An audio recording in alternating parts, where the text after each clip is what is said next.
friends, Heidi here from Rain Country Homestead.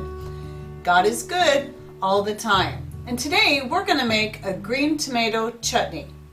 Now, on one of my previous videos, I had asked people to share with me some ideas or recipes on what to do with green tomatoes, because I was wanting to do something different this year than pickling them or doing the fried green tomatoes. And I'd been tossing around the idea of trying a relish with them because I've really been wanting to make my own relish for a while, even though we don't use it a lot. Last time I pulled out the jar of relish because I was going to make some tartar sauce, I'm looking at the ingredients going, because of course now I'm at that point where it's just automatic, read the ingredients. And sure enough, high fructose corn syrup. So out goes the relish. Time to start making my own. And I had been hoping that I could use the green tomatoes in that. And then all of a sudden, it's like right after I thought that, I saw Bev from our half-acre homestead put out a relish recipe with the green tomatoes. And then yesterday, one of my subscribers put up a recipe for green tomato chutney. And as we know, chutney, relish are pretty much the same thing. It has to do with the spices that you use. And so I'm thinking, that is perfect. So I'm going to be basing what I do off of that recipe, but me being me, I'm going to have my own tweaks and also being able to use what I already have on hand. Now, the only thing I don't have that was in the recipe was star anise. As you can see, I already started chopping up some of the tomatoes.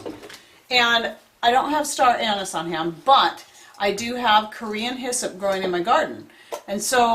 And I was just going to leave it alone this year and then let it die back and then come back again. I wasn't going to harvest any because it was a newer breed this year. I'd grown the anise hyssop before, which was really good, but it's not very hardy, and so I never could get it to come back again. And it should. It's perennial. So then I learned about the Korean hyssop, which is pretty much the same thing as anise hyssop. So you got that anise flavor. And so I went ahead and went out and picked some yesterday and dehydrated it up on my wood stove. And so that's what I'm going to be using in place of the star hyssop. Now, other things in the recipe were ginger, which I have. This is why it sounded so good to me. Red pepper flakes, which is something I add to pretty much everything anyway. Cloves. I love cloves.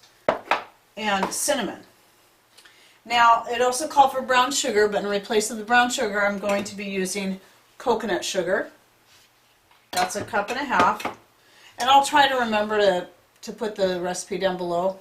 And then white vinegar, which of course I'm not going to use white vinegar. I only use white vinegar for cleaning. I'm going to use my own homemade peach apple vinegar. And I'm going to go ahead and add some jalapeno to it. And then of course it has onion, so this is a homegrown onion here.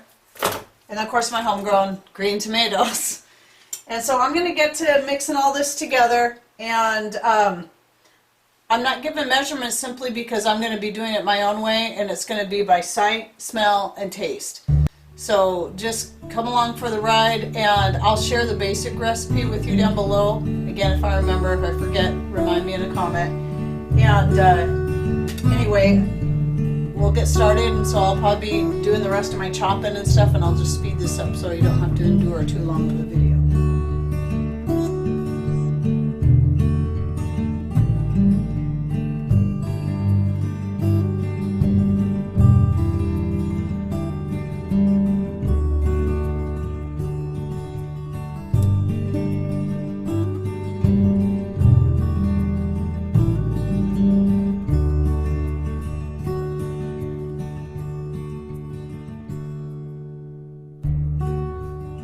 So I forgot to mention salt. Of course you're going to need some salt. So I put in some pink Himalayan salt.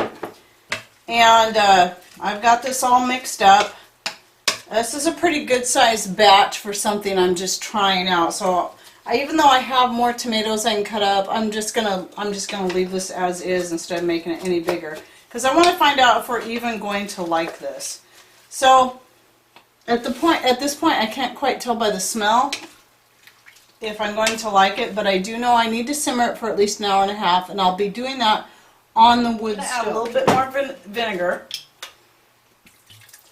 And then I'm going to go put it on the wood stove, and I'm going to let it simmer for however long it takes. I got to let it cook down.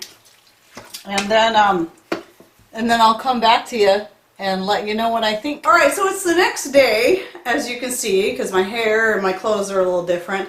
But I didn't get a chance to get back to shooting the rest of this last night. So I'm just going to show you how this turned out, as far as at least how it looks. Keep in mind, when you go heavy-handed with cloves and cinnamon, it's going to make it very brown. So if you don't like as much spice, yours may have a little more color.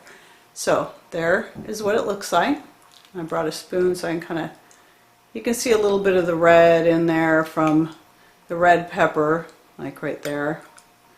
But it's not the most colorful thing, but it is delicious. It's very spicy with the jalapeno and the red pepper, and but I love it, and even Mr. Rain really liked it.